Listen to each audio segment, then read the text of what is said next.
Okay, I want to quickly talk about my blood work and some of my thoughts on midlife and perimenopause. I know some of you are not exactly in perimenopause. I think some of you are actually through it, and some of you are just slowly transitioning into it. And there's also some of you that have absolutely sort of no idea what this is like because you have not started with some of these symptoms. So whether or not you are in the middle of things, at the end of things, or at the beginning of things, or haven't even started, this message is for all of you because I want to continue to really emphasize the importance of your mindset. Okay, so if you're following clinicians, and I appreciate them just like everyone else, that are telling you every single day and reminding you every single day about the hot flashes you're having, the moodiness that you're having, the up and down roller coaster of emotions, the forgetfulness, the lack of zest, the lack of desire, the lack of just living your life like a normal human being, the pain, all of those things. If you're constantly flipping through that and being reminded that, that is where your mind is going to go. Your thoughts, what you say creates your belief. So you have to remember that your mindset, what you believe and what you tell yourself and what you hear each and every day is a major factor that's going to influence on how you feel. Okay, so I'm going to kind of go through the last 6 months of my story because I think it might help you. I have been on, I don't exactly know how long. I started progesterone probably 3 years ago, maybe 2.5 years ago. I remember it was in November, probably 2.5 years ago.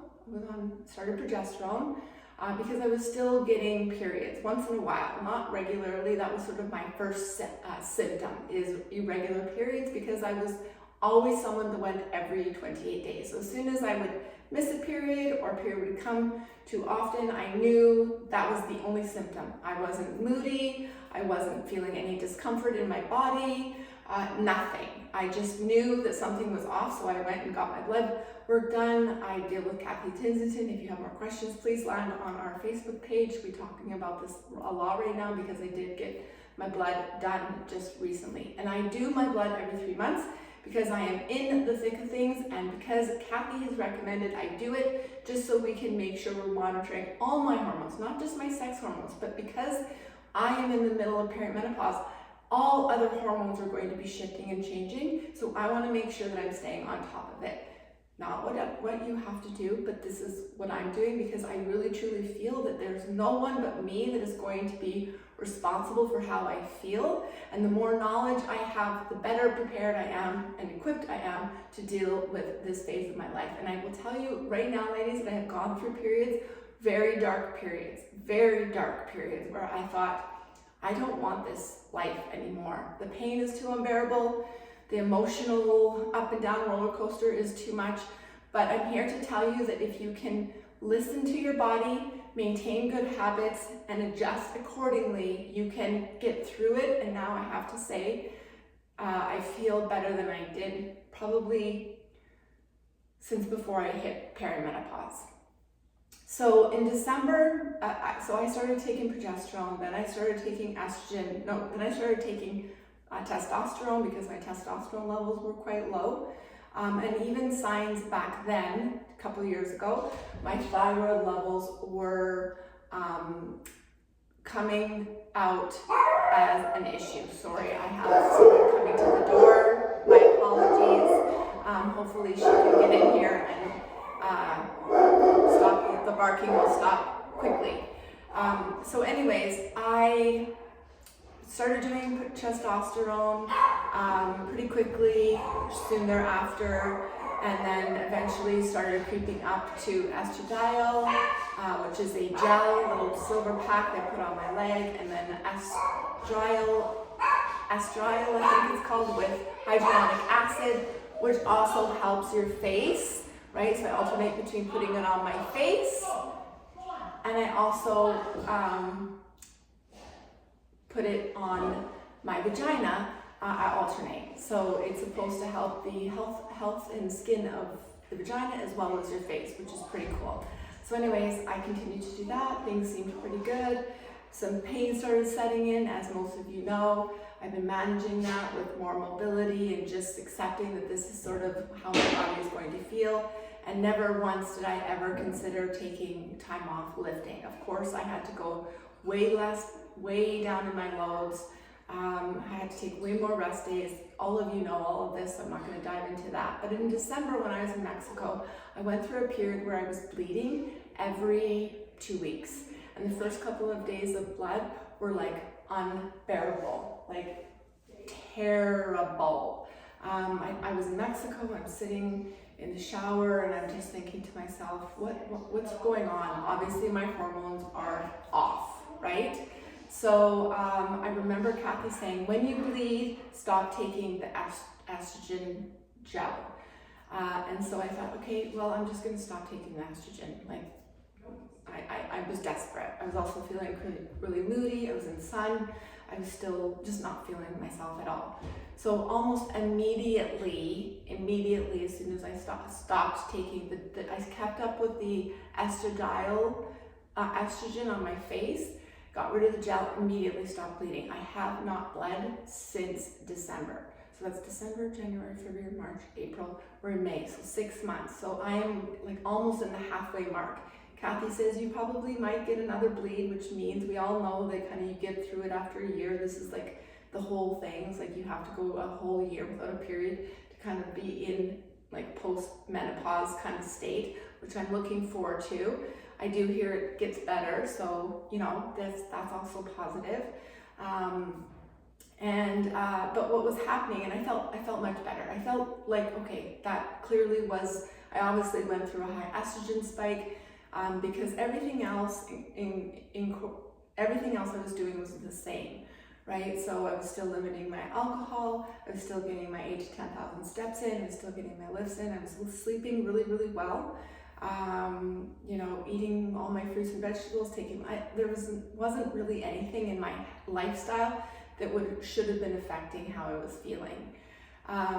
And so that was pretty good. I was flowing through it.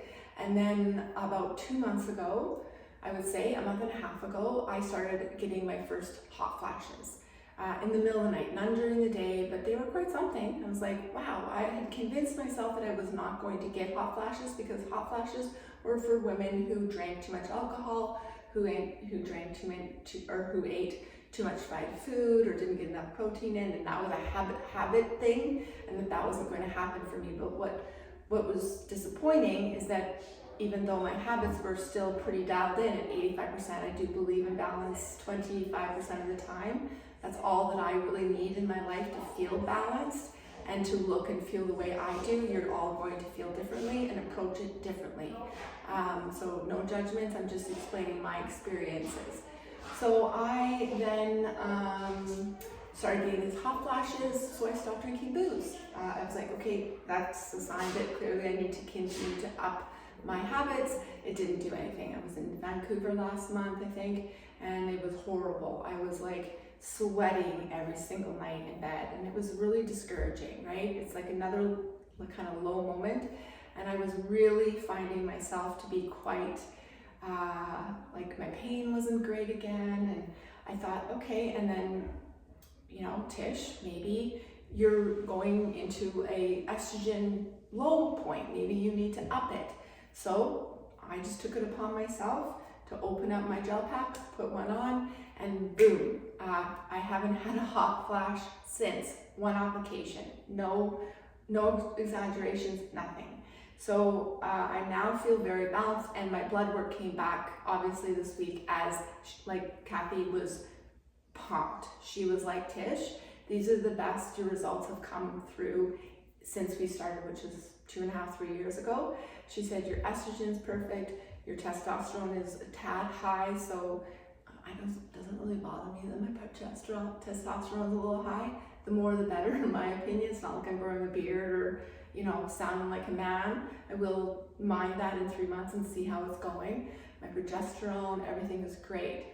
The only thing that really I'm struggling with right now is a little bit, my sleep issues are now sort of a thing. Hard for me to fall asleep, and I get up at 3 and I can't fall back asleep. Kathy said up your progesterone to 1, instead of 1 pill, take 2 pills, even consider 3 pills. And I've been doing that for 3 nights, 2 pills, and out, sleeping, didn't wake up. So my point is, ladies, is that our hormones are constantly doing this. So unless you really want to know exactly how your hormones are going, you need to be taking your blood every single day for 30 days. No one's going to do that. That's stupid.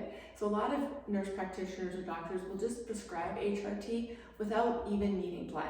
You know, you just have to tell them that you're not quite feeling yourself. You've maybe missed a period or two. You're feeling a bit emotional.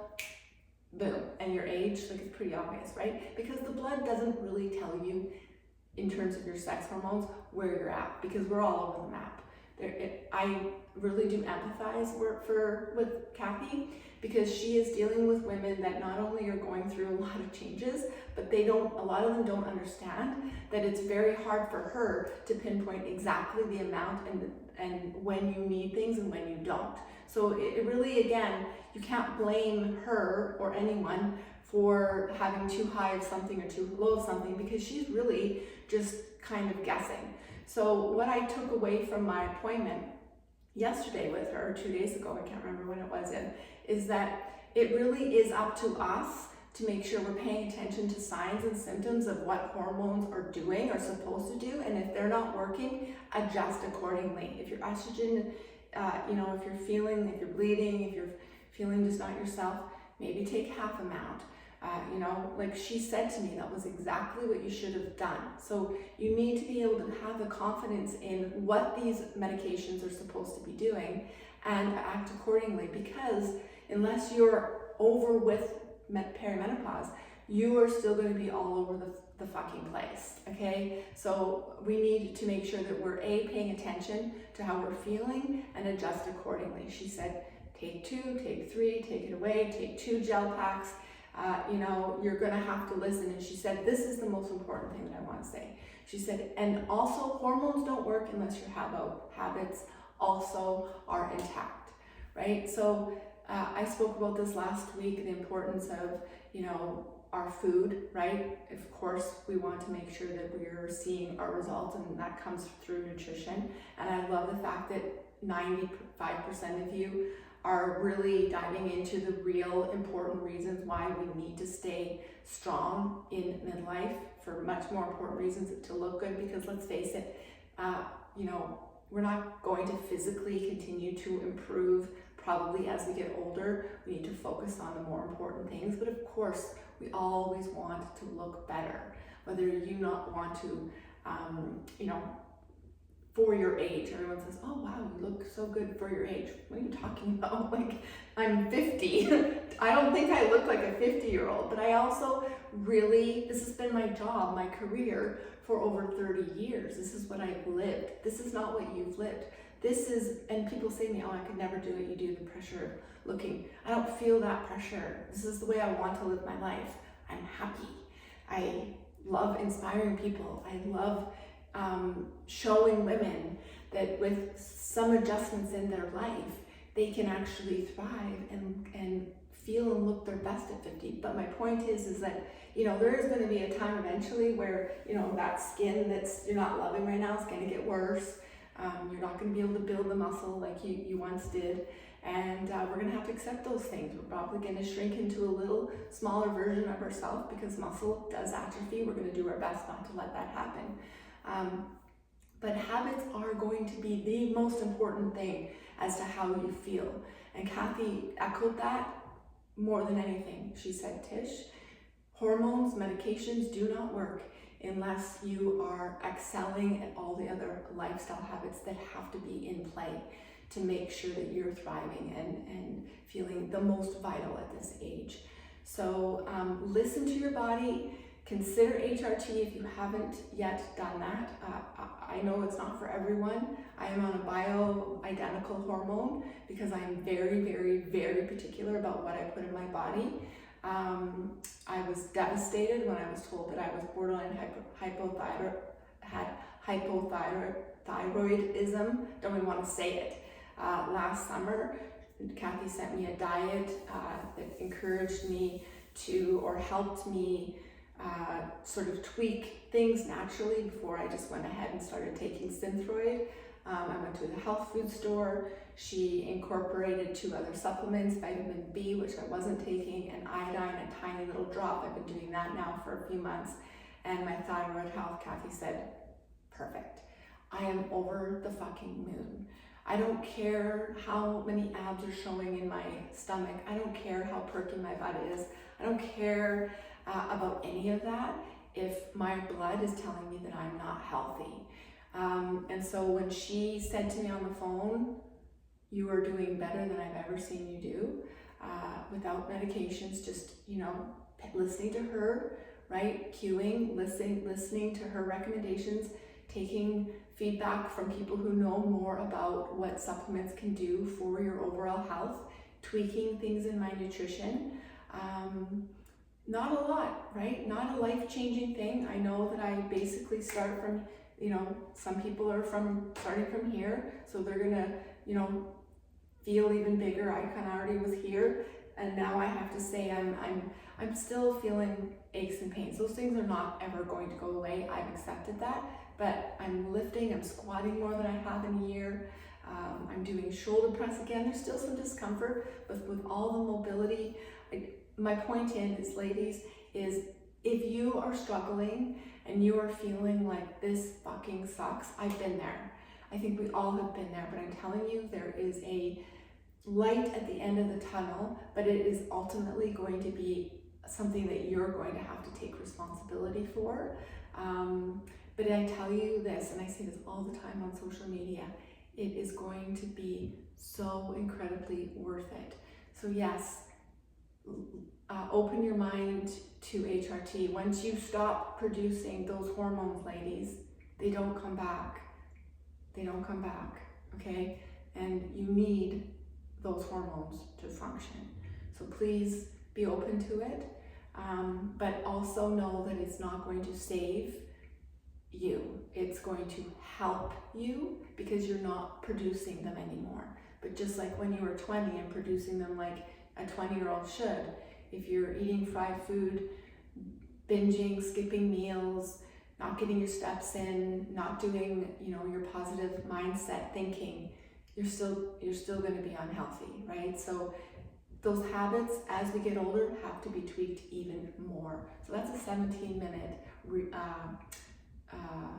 nugget. I'm sorry for going on and on and on, but let's not continue to focus on the negative. I don't want us to go on the page and talk about and like what we're, of course I want to hear what we're struggling about, but I also want to hear what we're doing in a positive way to not feel that way, okay? So please, positive mindset, positive approach.